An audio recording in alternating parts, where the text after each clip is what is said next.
तो hello friends, स्वागत है आपका अपने चैनल तन्मय क्लासेस में। तो हम यहाँ पर लाइव आ चुके हैं। आप लोग यदि अगर चैनल पे नए हैं तो चैनल को सब्सक्राइब कर लीजिए, वीडियो को लाइक कर दीजिए, ठीक है। तो आज की क्लास में क्या करेंगे, स्टार्ट क्वेश्चन बनाएंगे एक जो आपका 2 चर वाले रैखिक समीकरण का क्वेश्चन है और इसको हम 3 से 4 मिनट में सॉल्व कर देंगे, ठीक है। तो आप लोग क्या करना है, जैसे हम बताएंगे वैसे आप लोग को समझना है, हम देर नहीं करेंगे, स्टार्ट करते हैं। क्वेश्चन क्या दिया है कि 5 पेंसिल और 7 पेन की कुल कीमत 50 रुपया, मतलब 5 गो पेंसिल है और 7 गो क्या है कलम है, उसका कीमत कितना है 50 रुपया है। और परंतु 7 पेंसिल और 5 पेन का कुल कीमत कितना है 46 रुपया है। तो समीकरण लिखिए, मतलब इक्वेशन लिखना है आपको, एकदम बेसिक में बताएंगे, आपको समझ आ जाएगा। देखिए ये क्वेश्चन आपका है ना 2 मार्क्स वाला क्वेश्चन है जो आपका बिहार बोर्ड मैट्रिक परीक्षा में पूछा गया कितने बार, तो आप लोग को बनाने आना चाहिए, ठीक है। देखिए कैसे बनाइएगा, बोलता है कि 5 पेंसिल और 7 पेन की कुल कीमत कितना है 50 रुपया है। अब देखिए सबसे पहले क्या लिखेंगे, माना कि सबसे पहले क्या कीजिएगा, माना कि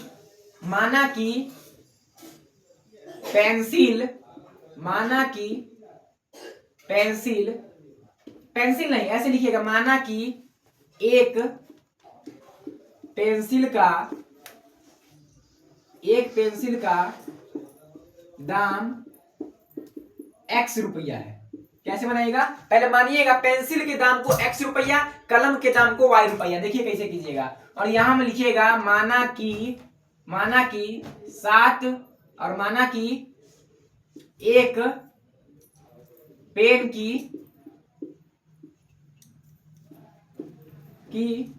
कीमत, माना कि एक पेन की कीमत y रुपया। यहां भी कीमत लिख दीजिएगा, दाम थोड़ा अच्छा नहीं लगता है, ठीक है। कीमत y रुपया, मतलब एक पेंसिल जो है, एक पेंसिल का कीमत कितना है x रुपया और एक कलम का कीमत कितना है y रुपया है। तो ऐसे बनाइएगा कि माना कि एक पेंसिल की कीमत x रुपया और माना कि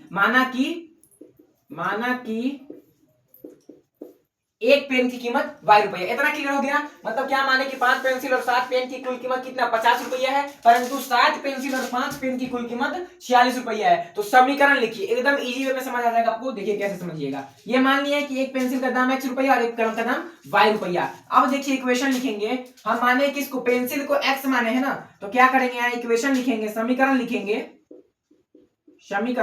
यहां लिखेंगे 5 पेंसिल मतलब 5 गुने x प्लस जोड़ेंगे 7 गुने पेन का दाम कितना है, मतलब क्या वो पेन है 7 गो, लेकिन किसमें मल्टीप्लाई होगा y, मतलब एक पेन का दाम है कितना y रुपया, तो 7 पेन का दाम कितना होगा 7 गुने y, ठीक है। बराबर कितना हो जाएगा आपका, टोटल कितना है 50 रुपया, ठीक है। 50 रुपया दे दिए। अब देखिए इसको गुना कराइएगा तो 5 गुने x करेंगे तो 5x और 7 गुने y करेंगे तो 7y बराबर 50। ये इक्वेशन समीकरण एक निकला, मतलब समीकरण ये एक निकल गया, ठीक है। बिल्कुल समझ आ गया होगा। अब देखिए दूसरा क्या कहता है, परंतु पुनः, यहां लिखिएगा पुनः, एग्जाम में भी ऐसे बनाइएगा, पुनः 7 पेंसिल और 5 पेन की कीमत 46 रुपया है। वैसे ही कर दीजिए, तो 7 गुने का x प्लस 5 गुने का y बराबर कितना है 46 रुपया है, ठीक है। अब 7 गुने x कर देंगे प्लस 5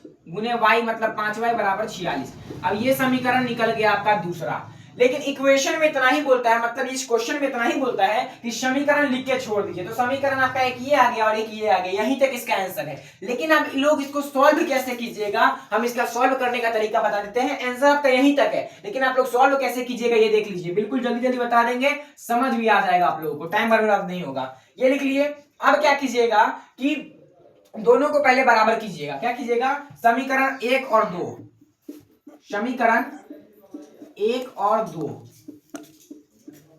से 1 और 2 से। अब देखिए क्या कीजिएगा, सबसे पहले क्या दिया है, पहला इक्वेशन है 5x प्लस 7y बराबर 50 है, ठीक है। दूसरा है आपका 7x प्लस 5y बराबर 46 है। ये 2 इक्वेशन है आपका, ये 2 इक्वेशन है। अब देखिए गुना करिएगा, इसमें क्या कीजिएगा, गुना कीजिएगा, तब दोनों बराबर को कटवाना पड़ेगा ना, पहले या तो x को कटा देंगे या y को कटा देंगे, ठीक है। दोनों में से किसी एक को कटा देंगे। तो अब देखिए लिखिएगा, समीकरण 1 में पहला वाला को कटवाते हैं, x को कटा लेते हैं। तो समीकरण 1 में कितने से गुना करें, 7 से गुना करेंगे तो 7 पचे 35, और इसमें कितना से 5 से करेंगे तो 7 पचे 35, दोनों 35 35 हो जाएगा, कट जाएगा। समीकरण 1 में 7 से तथा समीकरण 2 में 5 से गुना कर घटाने पर, गुना कर क्या करने पर, घटाने पर। अब क्या कीजिएगा, गुना करके घटा दीजिएगा। अब 5 गुने 7 करेंगे तो कितना आएगा, 35x प्लस 7 गुने 7 यानी कि 49y बराबर 50 गुने 7 मतलब 350 हो जाएगा, 350। अब 7 गुने 5 यानी कि 35x, देखिएगा आराम से, 5y गुने 5 25y बराबर 46 गुने 5 यानी कि 6 पंचे का 30 हासिल 3 5 20 3 23, इतना आ गया। अब देखिए, अब क्या किए, इसको घटाने पे लिखे है ना, तो यहाँ घटाएंगे, minus minus minus, alternate sign होगा, ये 35x से 35x चला जाएगा। अब 49 में से 25 जाएगा तो कितना बच जाएगा, तो ये 24y हो जाएगा बराबर कितना हो जाएगा, 350 में से 230 गया तो 0, 5 में से 3 गया 2, 3 में से 2 गया 1। अब y का वैल्यू कितना आएगा, तो 120/24 आ गया। अब शायद 5 टाइम में कट जाता है ये, तो 24 पंचे 120 होता है, तो y का वैल्यू 5 आ गया। मतलब y मतलब क्या, y का मतलब किसका कीमत, y का मतलब पेन का कीमत कितना आ गया, 5 रुपया आ गया। पेन का कीमत 5 रुपया आ गया, ठीक है।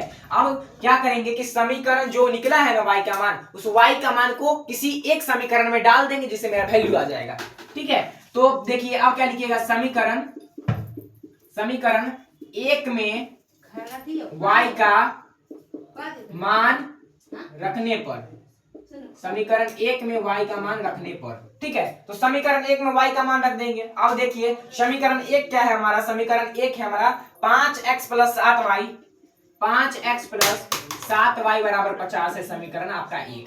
अब इसमें क्या करना है आपको, y का मान रखना है, y का मान निकला है 5 यानी कि 5x प्लस 7 गुने 5 बराबर 50, ये आ गया। अब देखिए कि 5x प्लस 7 5 का 35 बराबर 50 हो गया, ये आ गया। मतलब 5x जोड़ 35 बराबर 50। अब यहाँ पे आके इसको सॉल्व कीजिएगा, यहाँ पे आपको सॉल्व कीजिएगा इसको, देखिए तो क्या लिखा है, 5x प्लस 35 बराबर का 50 लिखा है। अब देखिए 35 इधर प्लस में, उधर जाके क्या हो जाएगा, माइनस में हो जाएगा, यानी कि 5x बराबर 50 माइनस का 35। अब कितना बचेगा, 5x बराबर कितना हो जाएगा, 50 माइनस 35, 5 5 10 और ये 4 में से 3 गया 1 हो गया, क्योंकि हासिल लिए हैं। अब x बराबर कितना हो गया, 15/5 यानी कि अब x का वैल्यू कितना आ गया, 3 आ गया।